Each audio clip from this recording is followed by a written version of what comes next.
Love is in the air, or at least it was about a week ago, which is when this review should have come out. That was when I planned to release it, but stuff happens and I didn't get to see this movie. But anyway, I'm talking I Want You Back, starring Charlie Day and Jenny Slate. Is this movie good, and does it break the stereotypes of rom-coms?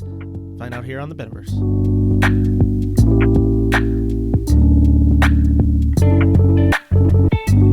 My name is Ben Friedman. Welcome to the Beniverse, and today I am talking the newest Amazon Prime release film, I Want You Back, starring Jenny Slate and Charlie Day. The film follows Charlie Day and Jenny Slate's character. They are both recently broken up with and meet up and decide to hatch up a plan where they break up their exes so they can get back together with them because they just can't imagine life without them. It is a romantic comedy in all the words and tropes. And that's not necessarily a bad thing. Romantic comedies, to me, work if you buy the chemistry between the leads and if the comedy is funny enough. And luckily with Charlie Day and Jenny Slate, I buy that chemistry 100% and the comedy is there. This movie has some genuine laughs in it.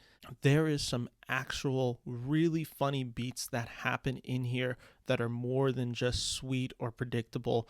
There's some legit things in here where you're like, that's really funny, and I like that they took this chance in this movie. The reason I Want You Back works so well, along with its great starring cast, is it's sweet and embraces what it's supposed to be. It's a movie about moving forward, and usually where romantic comedies where you meet two characters who have recently been dumped, it's really easy to just think that the next story beats are going to be them falling in love and doing all that. That is ultimately where you can probably guess watching the trailer.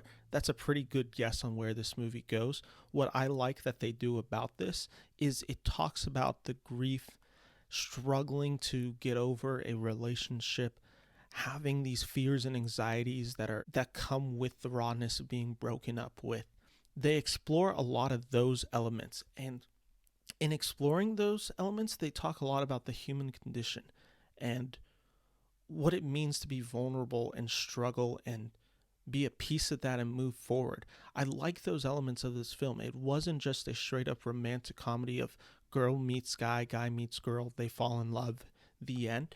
There's a lot more to this film and a lot more substance with it. The star of this movie to me is Jenny Slate. I recognize her by name. I've seen her in appearances like Parks and Recreation, but she's not somebody that I'm really familiar with as an actress or know much of her work.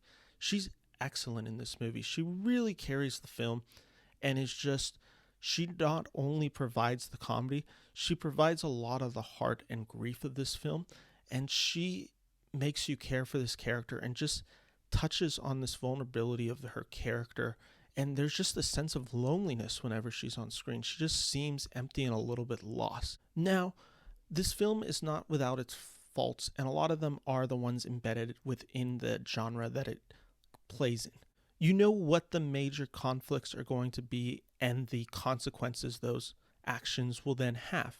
But also what you have is a story that kind of loses a lot of its fun nature towards the third act, because you kind of realize the problematic nature of what these characters are doing, and they have to address that in the film for you to kind of move forward with these characters.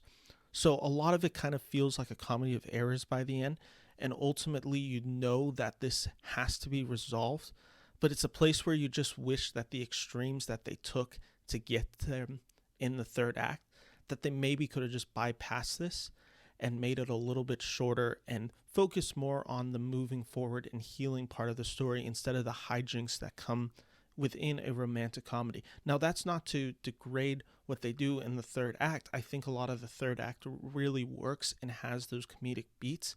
It was just felt unnecessary to the story they were telling overall. So while I like it disattached from the rest of the film, ultimately while watching it, I felt a little put off by it.